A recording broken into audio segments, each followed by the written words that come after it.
अब यहां एक नियम बना, ये आपको किताबों में नहीं मिलेगा, ये नियम हमने स्वयं बनाए।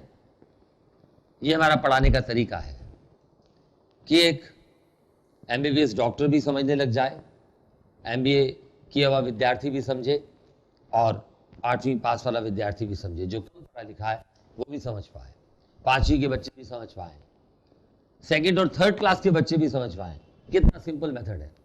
तो जब भी कभी आप क्लास में पढ़े, आप हमेशा ये सोच कर पढ़े कि मेरी उम्र 4 साल की, मेरी नहीं, आपकी उम्र 4 साल की है।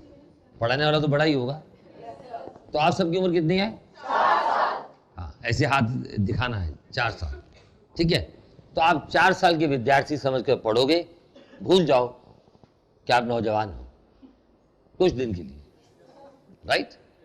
अब यहां एक नियम बना, नियम ये बना, अब देखिए ये नियम केवल भास्कर स्कूल में ही पढ़ाया जाता है। मैं ये तो नहीं कहूंगा, क्योंकि अब काफी लोग हमारी नकल मारने लगे। ये मैंने एक तरह का देसी मेथड निकाला पढ़ाने का कि प्रश्न वाले वाक्य में डब्ल्यू फैमिली का वर्ड और हेल्पिंग वर्ब दोनों साथ साथ आएंगे। तो जब मैं बोलूंगा साथ साथ आएंगे, तो देखिए मैं यहाँ पर रेक्टेंगल लगा रहा हूँ आपको, जिससे याद रहेगा कि प्रश्न वाले वाक्य में डब्ल्यू फैमिली का वर्ड और हेल्पिंग वर्ब दोनों साथ साथ आएंगे। तो आप मेरे साथ एक्शन करेंगे कि प्रश्न वाले वाक्य में डब्ल्यू फैमिली का वर्ड और हेल्पिंग वर्ब दोनों साथ साथ आएंगे। साथ साथ भी ऐसे करेंगे, साथ साथ आएंगे, बोलिए साथ साथ आएंगे। अगर साथ साथ हैं तो हमारा प्रश्न सही, नहीं तो गलत।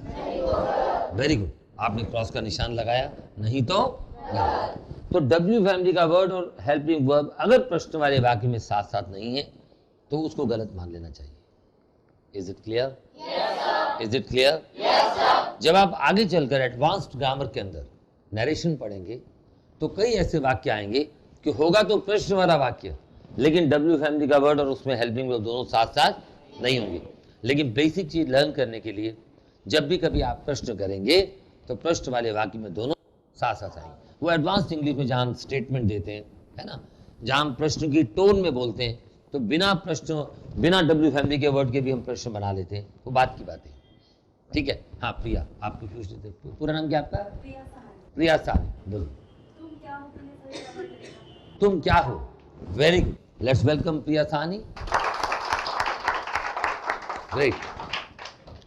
तो तुम क्या हो की अंग्रेजी अभी बताता हूं मैं, राइट। यहां तक क्लियर हो गई बात? अब मैं आपको, अभी मैंने डब्ल्यू फैमिली के वर्ड पूछे आप लोगों से, तो हर एक ने अलग अलग तरीके से बताया। तो भास्कर स्कूल में बच्चा डब्ल्यू फैमिली के वर्ड्स को बोलता है। कैसे बोलता है ये मैं आप लोगों को बता रहा हूं। अब ये आप लोगों ने उतार लिया? पहले उतार लीजिए। अब हमने इसको याद कराने के लिए एक टेबल बनाई और डब्ल्यू फैमिली के 9 शब्दों को इस तरह से लिखा। मेरे साथ जब मैं लिख लूंगा तो मिलकर के बोलेंगे।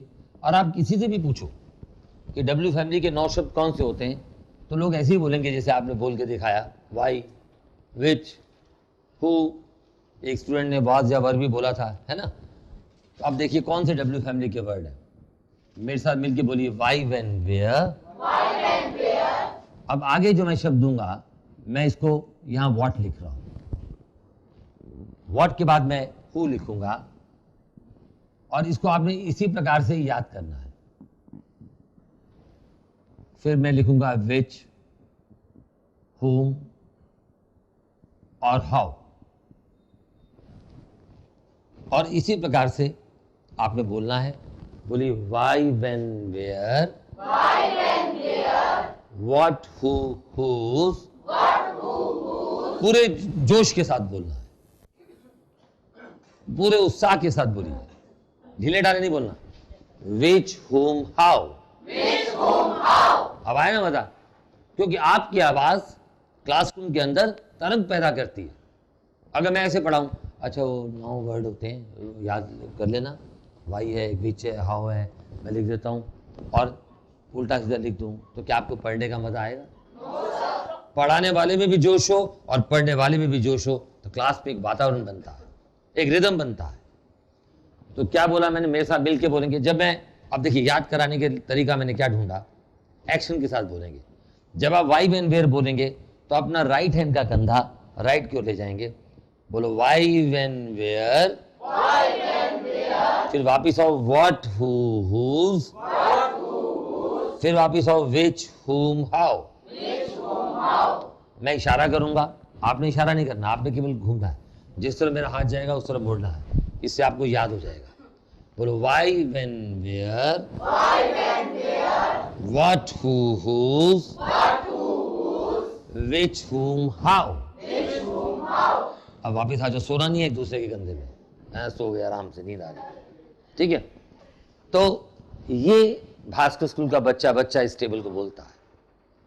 आप देखेंगे कुछ सालों के बाद, कुछ महीनों के बाद, या कुछ दिनों के बाद, या कुछ समय के पश्चात, उल्टा बोल देता हूं मैं, कुछ समय के पश्चात, कुछ दिनों के बाद, या कुछ महीनों के बाद, या कुछ सालों के बाद, इस देश के हर स्कूल में भास्कर स्कूल के ये गीत गाए जाएंगे, ये मेरा विश्वास है, राइट। सारा हिंदुस्तान बोल रहा होगा क्या, yes sir, yes sir, yes sir.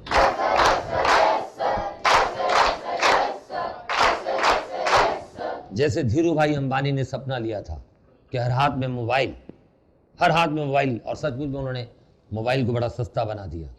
इसी प्रकार धीरू भाई अंबानी ने जो सपना देखा था, मैंने भी अपने देश के लिए एक सपना देखा कि मैं भास्कर स्कूल की शिक्षा को भारत देश के कोने कोने तक पहुंचाऊंगा, घर घर में पहुंचाऊंगा। Yes, right, thank you.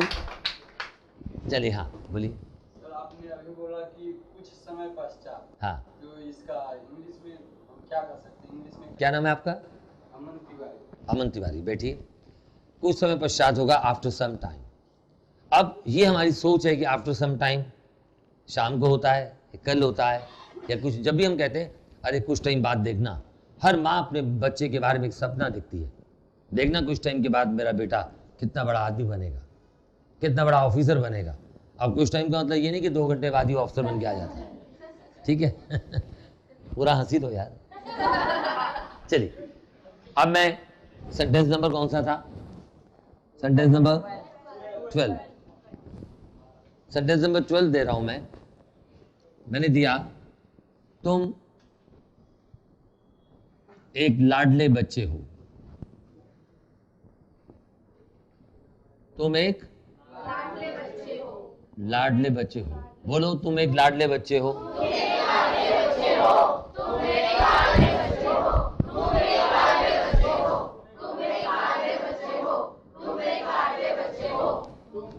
बोलो, बस। अब लाडले बच्चे की अंग्रेजी होती है ए फॉन्डलिंग चाइल्ड, FONDLING, ए फॉन्डलिंग चाइल्ड। बोलिए, फॉन्डलिंग चाइल्ड। मैंने बोला, अब देखो, पहले हम अंग्रेजी किसकी बनाएंगे? तुम हो। किसकी अंग्रेजी बनेगी? आराम आराम से, कोई प्रॉब्लम तो नहीं होती समझने में?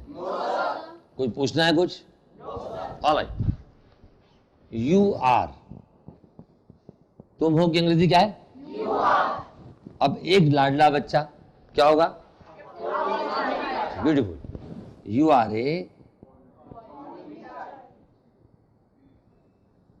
Are a fondling child. बोलिए, you are a fondling child. You are beautiful.